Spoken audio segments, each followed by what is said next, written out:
Welcome to the Fredericksburg Center for the Creative Arts, FCCA, and the October 2020 Memories, People, Places, Structures National Juried Exhibit. I'm Carol Morgan, the curator of the Frederick Gallery.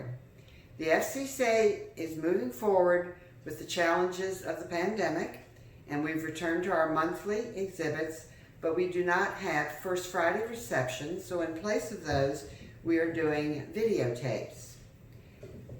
We are using safety precautions with masks and required social distancing when you come in, and we invite you to please come and visit our exhibits on the days the gallery is open, Thursday through Friday, noon to 4 p.m., Saturday, 11 a.m. to 4 p.m., and Sundays, 1 to 4 p.m.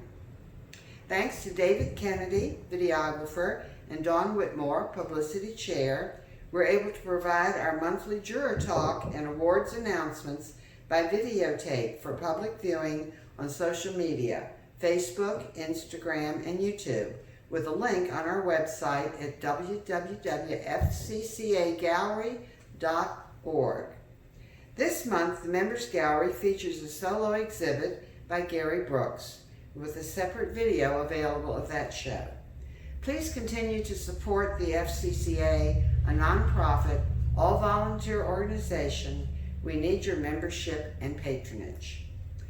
An exhibition with a theme offers artists the challenge of creating new art or choosing completed art which fits a verbal idea with a visual experience that resonates with the juror who makes the selections according to his or her personal reaction to each individual piece of work.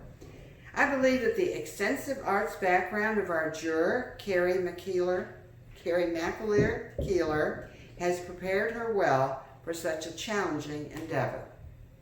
Kerry McAleer-Keeler received her MFA in printmaking at George Washington University and her BA concentration studio art and politics at Mount Holyoke College.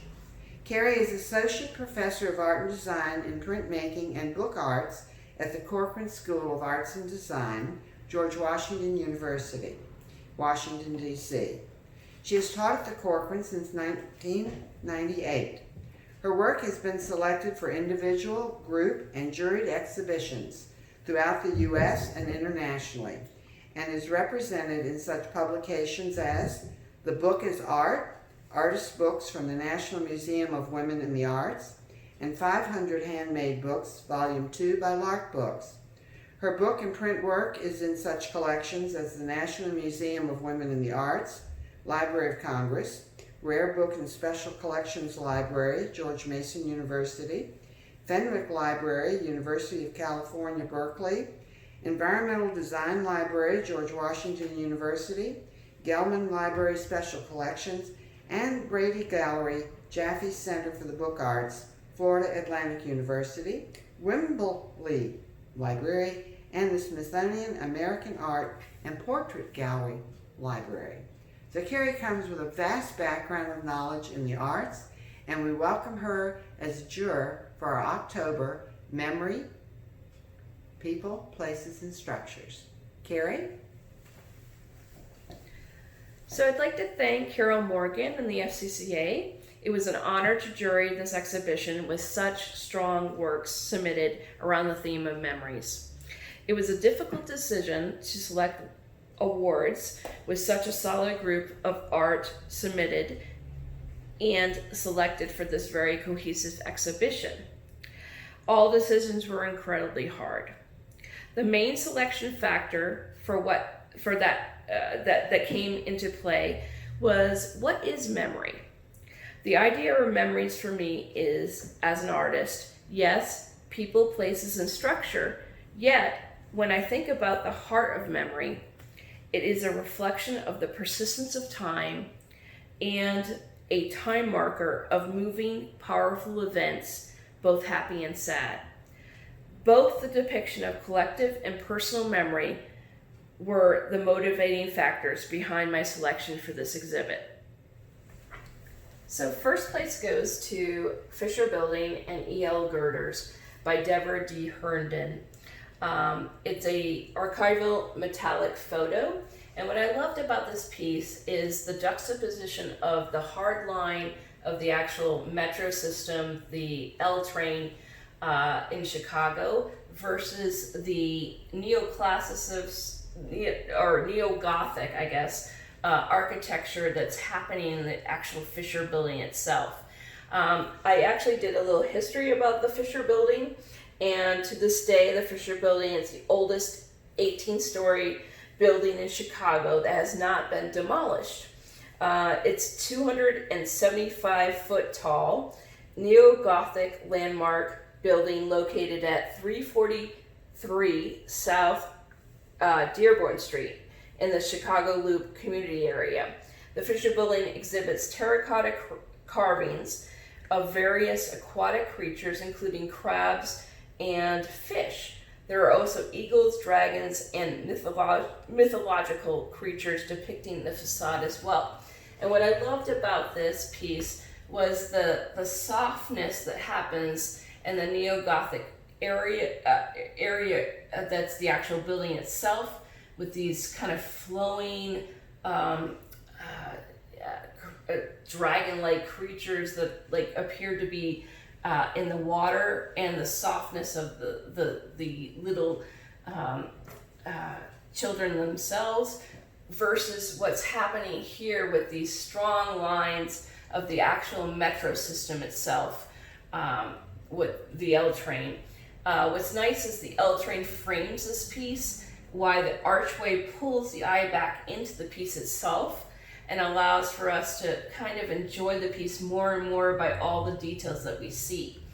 The other thing that I loved was that the color of the L train is this bright yellow versus the kind of monochromatic backdrop of the actual Fisher Building itself.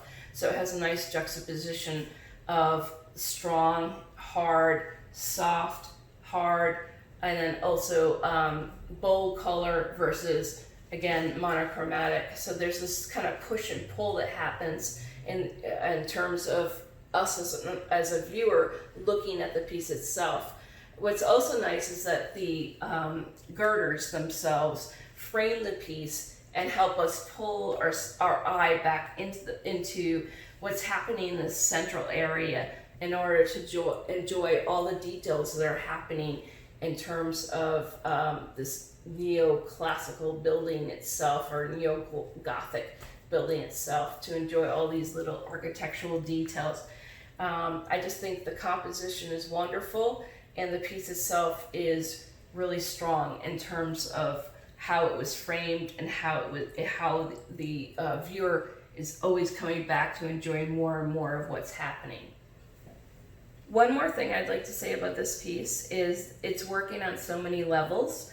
Very successful photo exploring time and time marking in terms of the overlapping of the historic with the power of modern progress that you can see in terms of what's happening with the L train. It's going to be encroached upon what was valued back in the 1800s and how we're moving forward in terms of time. So second place award went to Barbara Taylor Hall for her work Vessel Barcelona acrylic. It's 16 inches by 11 inches. I found this piece to be very interesting. It captures the sense of the essence of memory. Is this image a reflection of a boat vessel? Is it an actual table vessel from the time spent in Spain? Or is it just a symbolic reference to vessel, depicting the essence of time spent in Barcelona? I love that the piece keeps the viewer guessing. It was an interesting composition with two vessels, I think it might be two vessels, anchored at the lower half of the painting, creating a feeling of isolation. However, it feels like they're soothing, and also it presents to me the persistence of memory. I also feel that the vessels are in conversation perhaps to one another, like old souls. Through the painting is or actually, though the painting is darker in terms of its interpretation, with mostly grays and browns appearing throughout the piece, I feel like it's not ominous. To me, it feels comfortable, like these vessels are actually somehow are related to one another. I like that the piece pulls the viewer in and allows for one's own personal memories to be explored and amplified. Though it's a more simplistic composition, it provides a story for the viewer, though it's filtered depictions. To me, it's a filtered depiction of memory. Nothing more is needed in this painting itself, because the simplicity to me just speaks nicely to one another. I feel like it just feels cohesive and correct.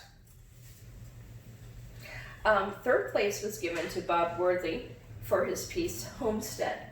It's cold wax oil and collage, 18 inches by 18 inches. What I found intriguing about this piece was the hint of memory we are looking at.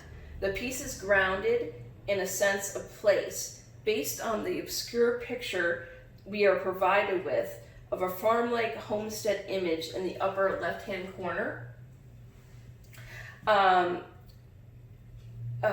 Then there is a wonderful predominant brown and white color background, or palette itself, with various tonalities, providing the abstract paintwork, supporting the memory of home in perhaps bygone days or in transition. It has a feel for the viewer of remembering days both happy and sad, through the bits of red and yellow dispersed through the composition that you can see here. The white provides a sense of bright sparks, to me, reflecting happy events that might have transcended within the family itself. The rhythmic, geometric, and abstract shapes allow the viewer's eye to dance along the canvas, appreciating the feeling of family, the stability, the shifts and changes that happen over time. And this is also happening in this interesting kind of scraping that occurs throughout the area, that kind of is these curly areas of undulating line that also happens in the piece itself. Finally, the white striped central lines at the bottom here, to me, remind me of a white picket fence, or the indication of a central home core structure that holds everything together in terms of memory, along with the abstracted composition itself.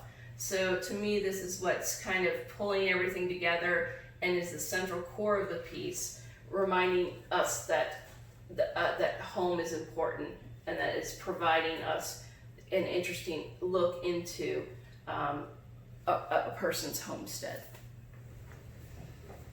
All right, well, first honorable mention goes to Mauve 55, a watercolor by Kit Paulson, 18 inches by 24 inches. I was drawn to this piece since it captured the essence of isolation and the passing of time so very well. Not only is the car rusting and breaking down, so is the landscape around the actual piece, the actual central focus of the car itself. It appears that fall is changing into winter. The car itself appears to be a metaphor for the seasons and for the life cycle that we all endure itself. There's beauty and history presented in the car's depiction of age through the color palette and the details of the car's exterior reflecting a time gone by. The car seems to be content where it is. However, we still know inevitably what's to come. The movement of time and the deterioration of the car itself. I was also drawn to this piece by its technical skill of the watercolorist. The watercolor technique of this artist employs a very unusual technique, but works so very well. It reminds me of loose pointillism. She is able to create beautiful textures through her fluid brushstrokes along with her juxtaposition and skillful use of contemporary colors that complement each other, like many pointillists did employ in the day. It's a beautiful piece. Another honorable mention is this piece called Played on the Lawn, a digital photograph by Elizabeth Shumate. It's 11 inches by 14 inches. The piece is a thoughtful reflection on the exhibition theme itself. It's an excellent depiction of age and time-worn goods at either an antique store or perhaps a lawn sale. The mallets have character, and the cropped composition enhances this by providing a central focus on the heads of the mallets themselves and all the deterioration that we see there. We as viewers try to set up a storyline scenario in our minds as to who used this croquet set and why they gave it up. It leaves you with a nostalgic but a sobering feeling of days gone by, perhaps children grown up or families departed. Another honorable mention is Ustave, Lobstering, a watercolor by Amanda Lee that is 13 inches by 16.5 inches. I chose this watercolor to recognize in terms of an honorable mention because of its storytelling ability through its wonderful composition. All the materials, the numerous lobster pods, their positioning, the actual place where the boat is housed, and all the tree line that you see in the background feels totally real to me. The color palette is a reflection of hard labor that is provided to bring lobster and fish and shell life in for us to enjoy. The texture of the work itself also stood out. The lobster pods actually feel incredibly real, and the misty haze of the tree line is indicative of the early morning when most boaters go out to get and are getting ready to go and bring in their catch later on. I grew up in New England, so whether this piece represents Massachusetts or Maine, I definitely felt I was there, and I love the title too. My Rhode Island and Massachusetts accent definitely came back. Another honorable mention I would like to point out is the Art School Hallway, a lino cut by Larochelle that's 24 inches by 18 inches. I really enjoyed the quirkiness of this piece, and I mean quirkiness in the best sort of light. There is fun, whimsy depicted and also movement depicted in this piece, especially through the actual cutting of the lines themselves. The line work is rustic, but provides a true story of what's happening in this lounge area. And I appreciate the different linear perspectives that are provided throughout the piece itself in terms of the architectural bones. The person that's resting in the art school lounge feels correct and direct, especially with the soda machine that's also depicted on the right-hand side. It's a scene I know well from my student days and also from teaching. The memory feels real and nostalgic to me. I also appreciated the bold color palette. It was liberating in terms of the sense of color provided, and it produces movement throughout the piece itself. It provides the sense of a joyful moment, expressing freedom and the coming into oneself in terms of an artist. I love the confident and deliberate line work. There is a sense of immediacy and the capturing of the essence of the moment itself. Beautiful piece.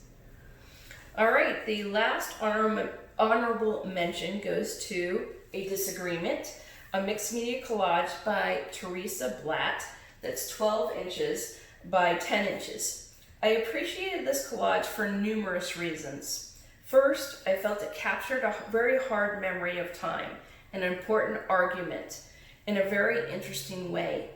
The color palette is predominantly soft, especially when you see this pink area in the background. Yet you can tell there's turbulence in terms of the dialogue, if we could actually hear it, between the figures depicted. I enjoy these two extremes. Second, the composition is intriguing.